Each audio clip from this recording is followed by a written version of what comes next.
that was a nice way of explaining that there's a lot to be offered and people being unsure of what they can have. The pathway approach to create a more integrated, systematic, helpful way, which is on page 53. For student advising, generally, I came down to two conclusions. There are ready students, and then there are unready students. So even with the pathway being the approach that we utilize, the consideration for students that come in just because they're forced by their parents, because their parents saying you can't stay home, and if you are home, you have to be in college, so their mind and heart's not really here.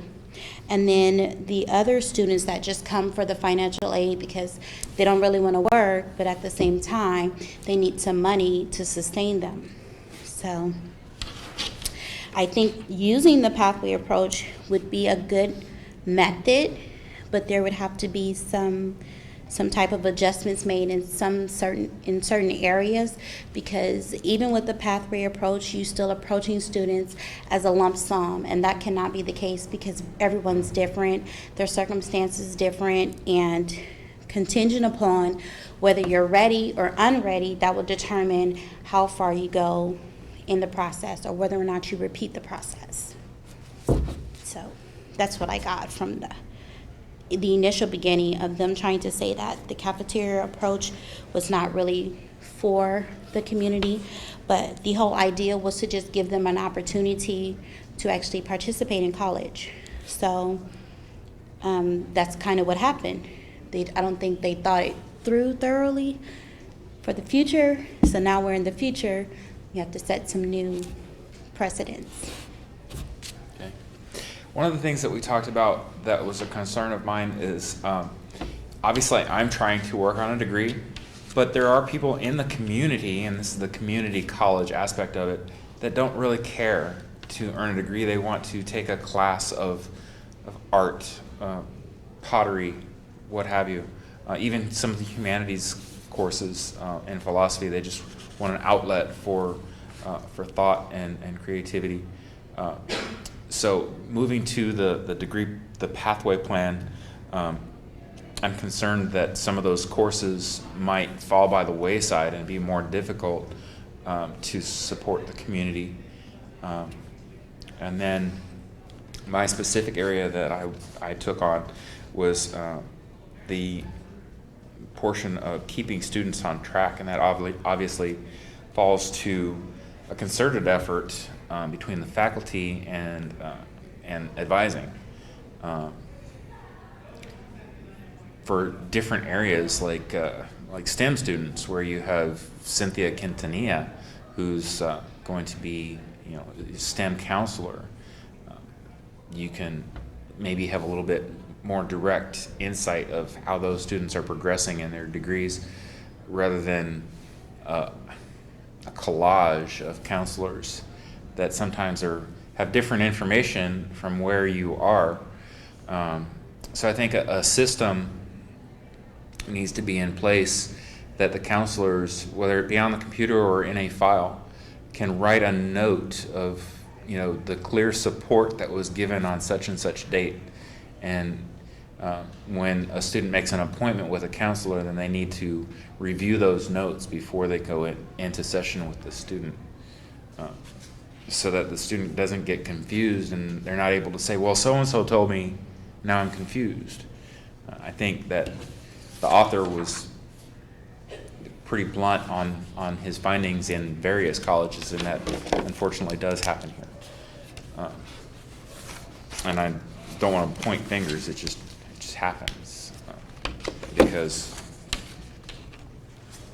of time constraints. A counselor might be very much overloaded and not meaning to give you the bum rush, but they're very quickly giving you a plan and going, okay, go. And some students need to be a little bit more directed than others. So as Adina was saying, there's those who are ready and those who are not ready for college life and progressing in a degree pathway. So, with that being the case, tracking students, generally, sometimes when students arrive at the college, some students do have a clear goal or a firm idea about their prospective major or their program, and that's great. But then you have those other students that's unsure and on the fence because they don't know that this degree will open this door for them or this degree will open that door for them. And so tracking student progress, that's a plus. But we are also familiar with the fact that student to counselor ratio is low, is my way of seeing it, meaning that we don't have enough counselors to accommodate the many students that we have. And then the students that do get in to see a counselor, they end up coming back repetitiously 2, 3, 4 times because they don't even understand the plan that they got. So that leads us to the student success courses.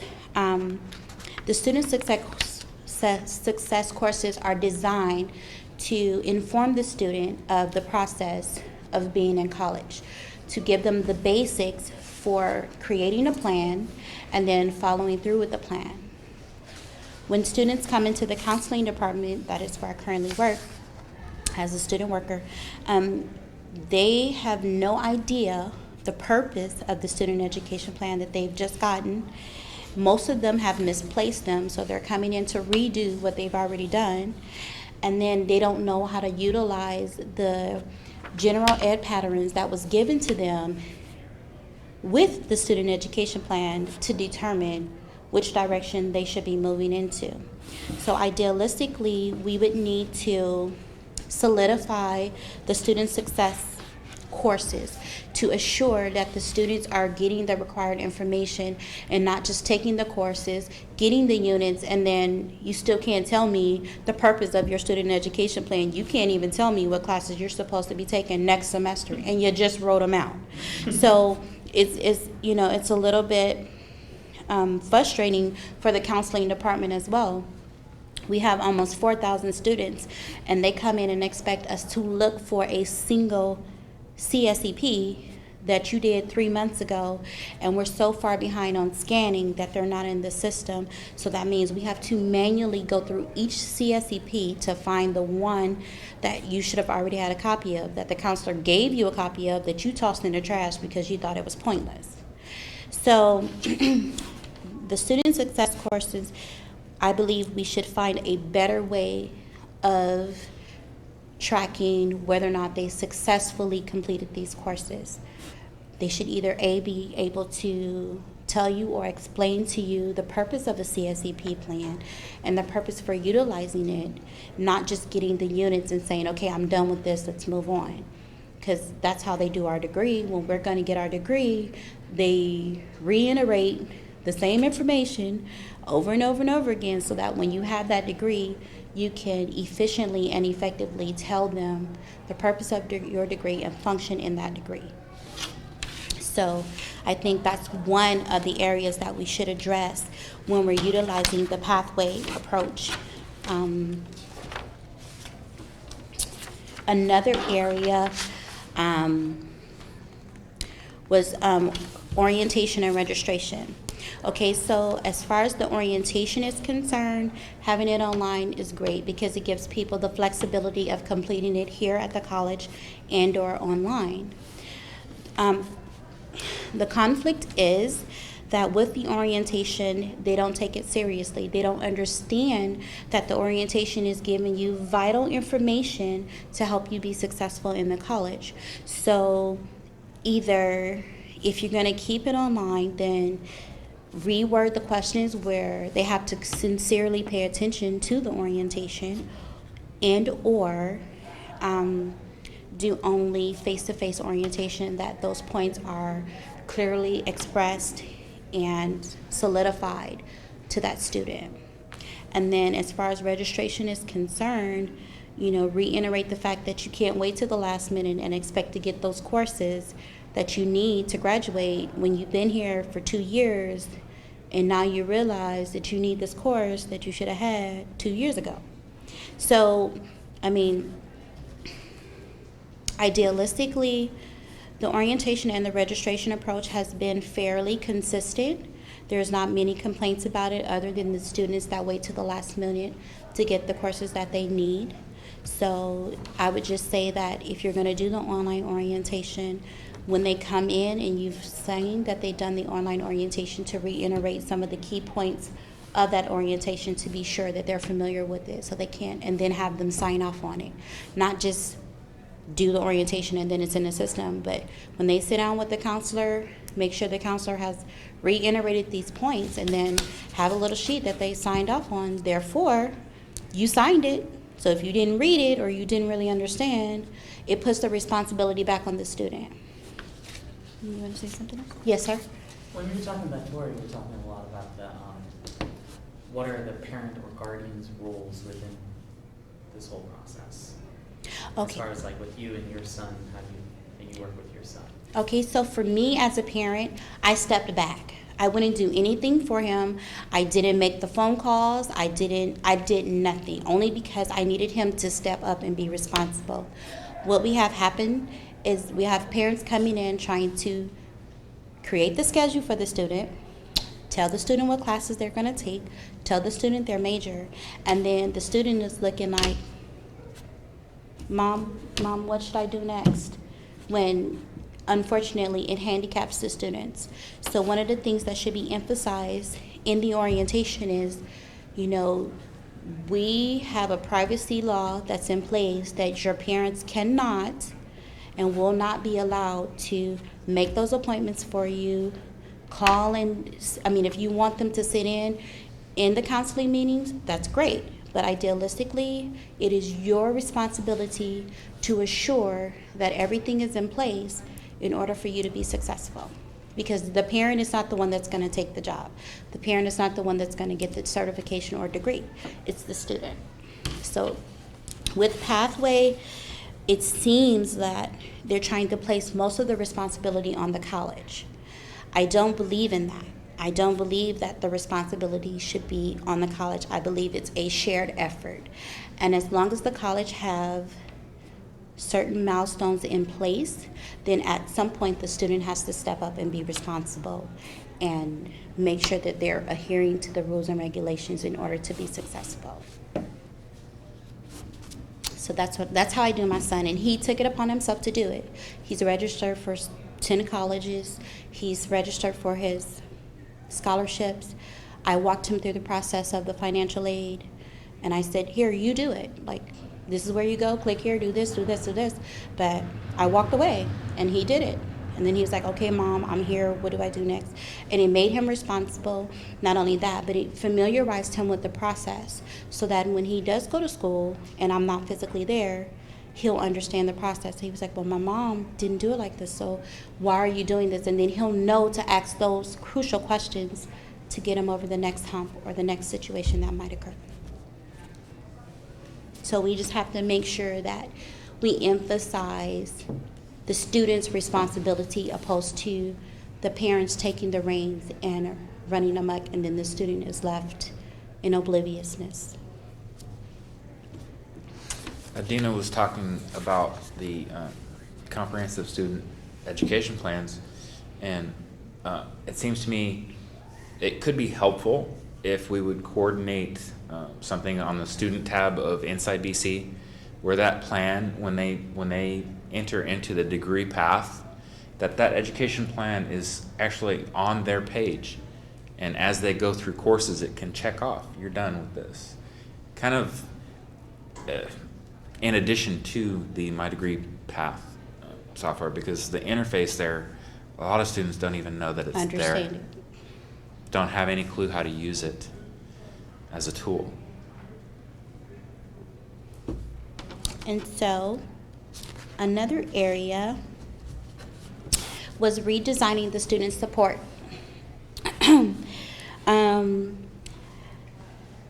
So the question is, what type of tracking do BC want to utilize for student support services? Because we have to realize that there's a vast majority of different cultures, different languages, different barriers that stops students from being successful.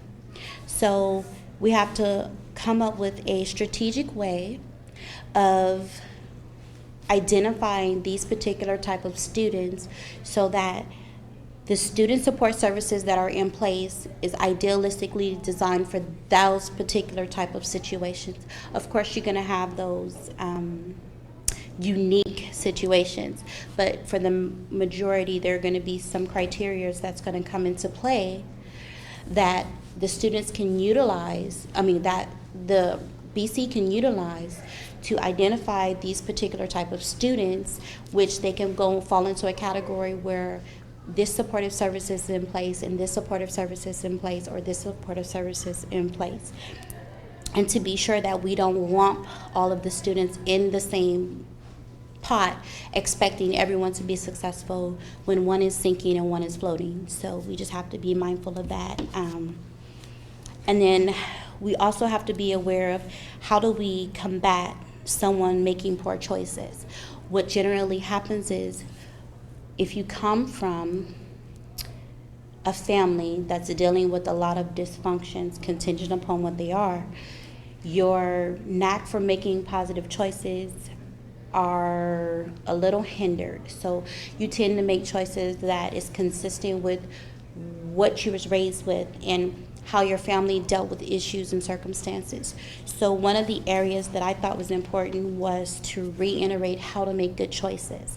As you learn how to make good choices, or you adopt a system that teaches you how to make healthier choices than you've made in the past, then your results are better than if you're still making, you think that you're making good choices, not understanding that you was raised in dysfunction, so the norm that you're functioning at is not really the norm for society. Does that make sense? So I think we have to address choice making in regards to programs, in regards to services that we offer, in regards to how quickly they move through the levels, because those things are going to come into play and they're going to be important. You want to say anything?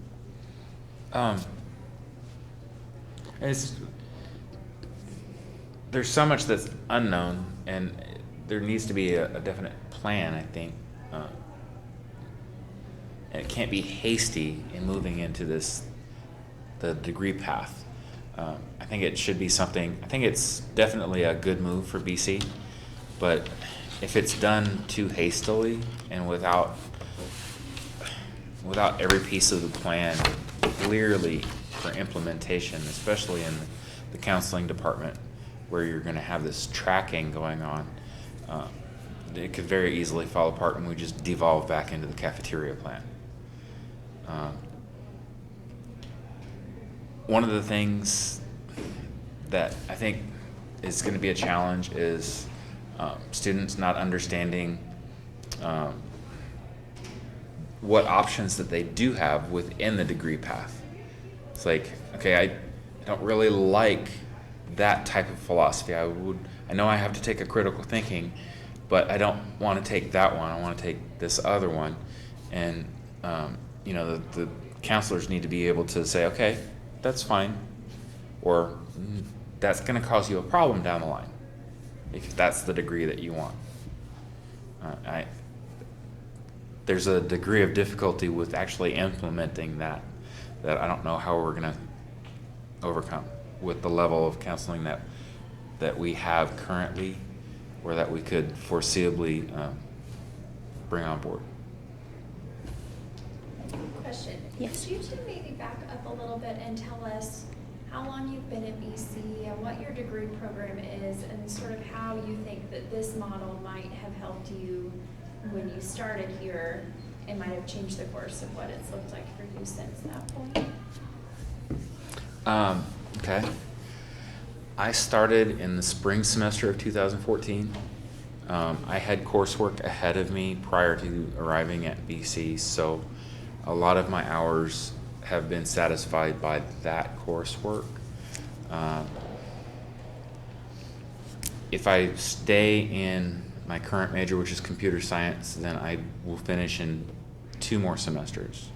I'm looking at going into the bachelor's degree program. So instead of transferring, I will just be here and get my bachelor's degree from BC, hopefully. For me, the idea, having a clear idea of where I wanted to go, I sought out a counselor from the very beginning. How do I get there?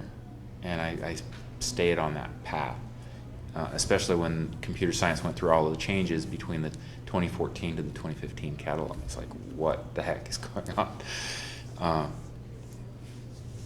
Me being an older student, I'm just more directed at success, and it's when something doesn't make sense to me, it's not easy to sway me from getting that answer. Where, you know, some of the 20-somethings will take, you know, a lack of direction as, oh, I don't know what to do, and they just walked away. For me, it's never been that way. It's like, I don't understand what's going on, explain it to me. So there's just a different level of tenacity between students, I think, and I don't know how to overcome that. Okay, so for me, I started in 2012. I currently am pursuing I'll have an AA in accounting, and then I'll have an AS in business. And for the most part, when I got to BC, I transferred from another university from Georgia. So I had to redo a lot of curriculum just to fall up under California guidelines in regards to graduating. For me, initially, I did see counselors and advisors, but they did not effectively explain to me, you know, what I was really getting myself into. Mostly because they saw that I had so many units, they assumed that I knew whatever.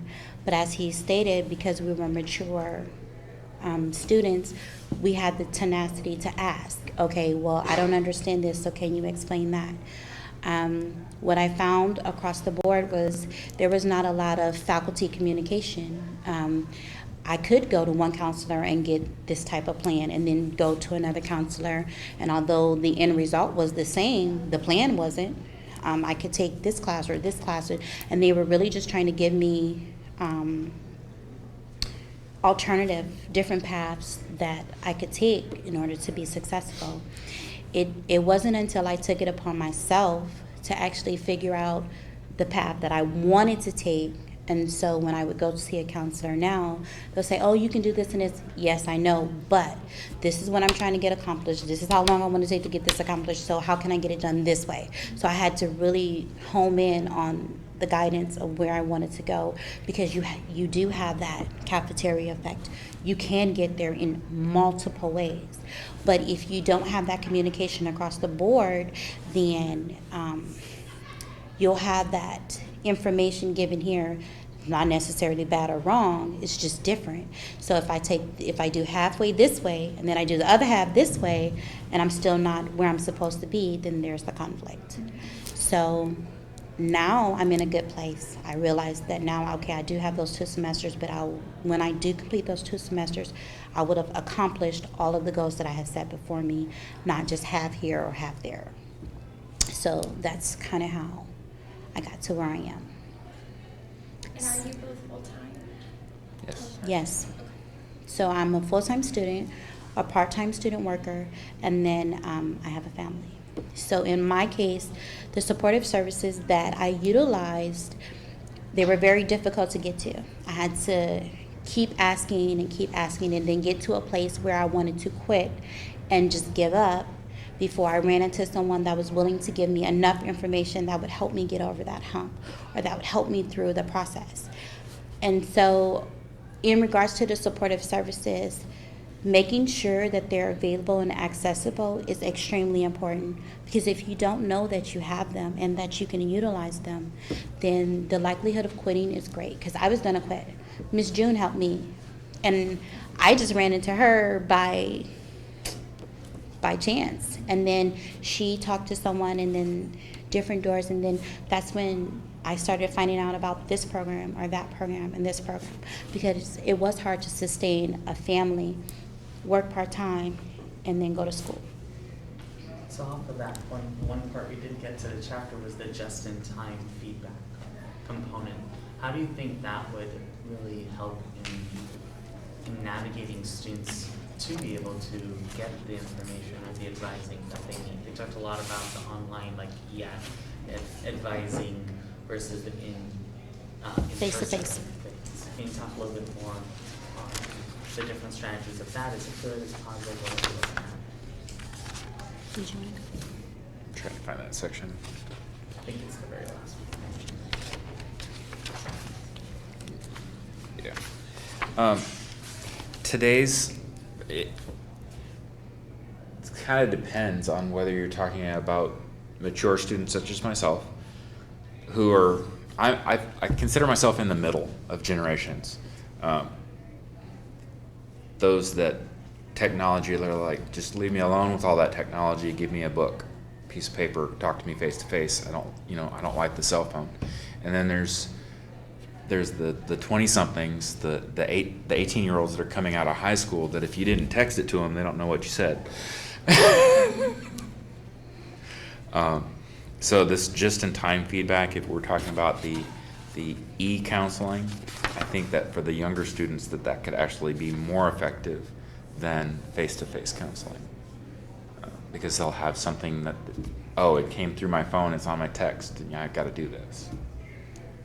But you think a combination of both would be Yeah, I was going to say useful? that, yeah. A combination of both. Like, if you're going to set up a time frame and say, okay, you can do so many counseling sessions online, but at some point there needs to be a requirement. You can do your first counseling session, you need to do a face-to-face, then you could do an interim as long as you're on that path that you originally created. And then your academics. Academics says a lot. So if you're not surviving academically, then online counseling would not probably be for you because you're not thriving. Therefore, that leaves that just in time. When you are dealing with the student, generally you can pull up all of their information in regards to their academics, their records, and what they've been doing thus far.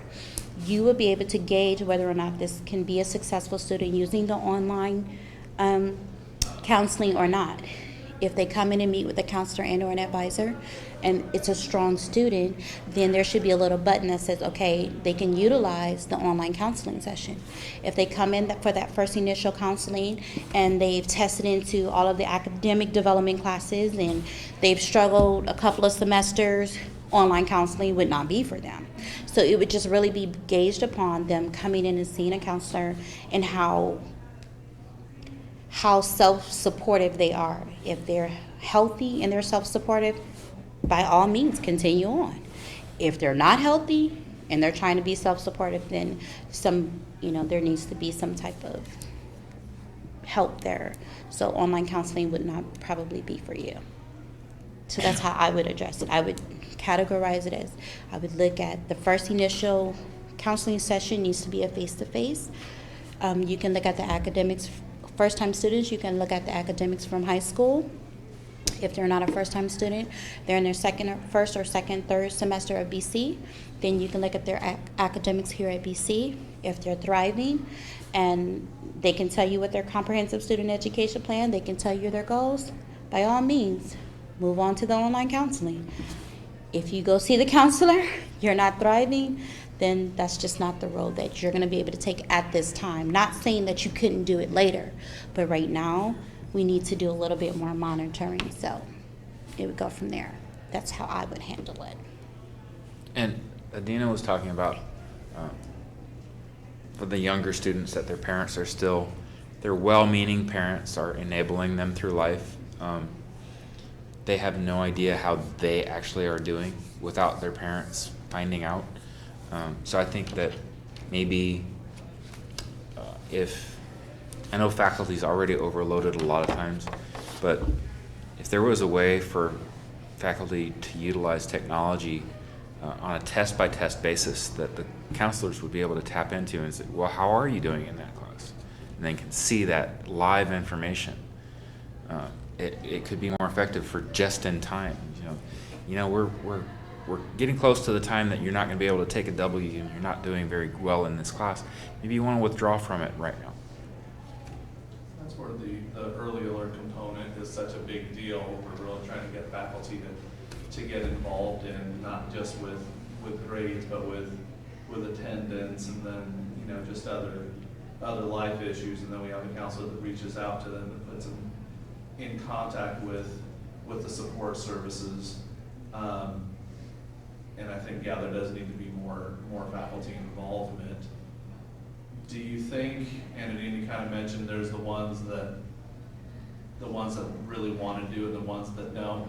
Does this even help the ones that kind of are ho-hum anyways, getting the emails or even text? Hey, these are the grades you're getting, get to study hall. You know, we put a lot, you know this, you're with the counseling department, a lot in early alert. Mm-hmm. Do you feel like the ones that are motivated are gonna respond anyways, and the ones that aren't gonna respond regardless of a text, or is there another methodology that students would like to see? Well, idealistically, honestly, it comes down to the ready and the unready, as I stated before. The students that are ready, when they get that email and get that alert, they're going to be on top of it. They're going to come see what it's about. They're going to find out. What we find happens in the counseling department, it's not until they're on academic disqualification or on probation too that they are concerned enough to even come. And even when you start telling them the process, some are like, oh well, and then some are like, okay, so I have to do this and this and this. So it's the student's responsibility. The early alert is good. It's great because you have those things in place. If the student isn't responsive, at that point it's out of your hands. But if the student is responsive, then that's when you utilize the supportive services that are available to them. So a time frame should be set up. You're going to get so many alerts within a certain time frame. If you're responsive within that time frame, then we know that you are serious and that you're trying to pursue what it is you're really trying to pursue. If you don't respond, and make sure it's clearly stated in whatever alert you're using, if you don't respond, then the likelihood of this not going well for you is great. So put the responsibility back on the student. If you want to set that time frame, set that time frame. Utilize the early alert, but at the same time, make the student responsible for the response and the behavior that they're currently exhibiting. When we send a response to a student about an early alert, do we put a time frame on it? Do we say by the next 2 weeks you need to whatever? Okay. No. And do we only communicate that via email to students? I know. There's also texting. A text, yeah. So as you were talking about, that might reach some students. And they do. They come in and say, oh, I got this. They do. They come in and they'll show it to you. They'll say, oh, I got this. And then they act like they are unaware of their status. So they'll come and say, oh, I didn't know I was on probation 1. Well, okay. You know, I can't say you did or didn't know, but what I can say is this is why you're on probation 1 and this is how you need to proceed forward. When you tell them their status and how they need to move, their reaction either is going to be, I'm going to do it, or they're going to walk out the door and they're going to say, oh, I'm going to do this at home. And then they're going to come in the next day and say the same thing. And then you're going to send them right back to the computer and say, you still haven't done it. So you still won't be able to see someone until you complete that process. So it's like a game for them. They're trying to see, how can I get over on the system, essentially. To eliminate that, when you set that time frame, that accountability has to kick in. If it doesn't, then it's on that student. And it's not on the college. See, what's happening right now is the college is taking the brunt of it. They're saying, okay, it's our responsibility to make sure we have these successful students. It's our responsibility to do this and that. But the students themselves put themselves in those situations. The college didn't do it. They did. They took the classes, and I had one student tell me, I didn't feel like getting up to attend the class.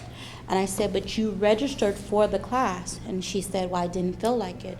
And I said, are you aware that there was another student that needed that class that you just blew? And she was like, I know, I need to get it together. I was like, oh, okay. You know, there's nothing more I can do with that whole conversation. So the just-in-time, the early alerts, those are great supportive services.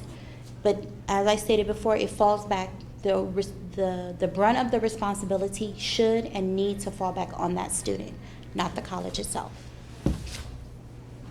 So putting a time frame of you must respond to this alert in some way by such and such date would be a measure of accountability that I think it could spur both sets of students, those that are proactive about their education and go, oh, I got to take care of this, and those that without a clear expectation just go, whatever.